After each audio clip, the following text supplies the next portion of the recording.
এখানে সবাই নিজের নিজের বাড়ি তৈরি করে, পাথরের উপর পাথর রেখে বাড়ি তৈরি করে। যে নিয়ে এসেছেন এটা তার বাড়ি। যেমন আমাদের এখন দেওয়া হয়নি এটা, আমরা একটু মৌসুম পরিষ্কার হোক, তারপর সবাই একসাথে আসবো, তারপর এখানে তৈরি করব। এটা হলো সেই পাথর, যে পাথরের জন্য মন্দিরের কিছু হয়নি। সকাল সকাল এসে আমিও একটা কয়েন লাগিয়ে দিয়েছি পাথরের মধ্যে।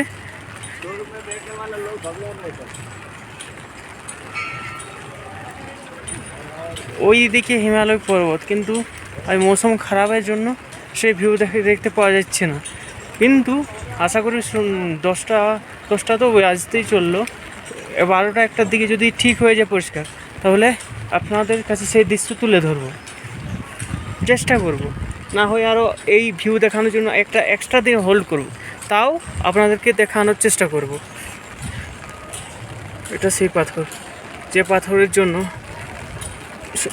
পর্বতের জল দু সাইডে বিভক্ত হয়ে গিয়েছিল, আর মন্দিরের তেমন কিছু ক্ষতি হয়নি।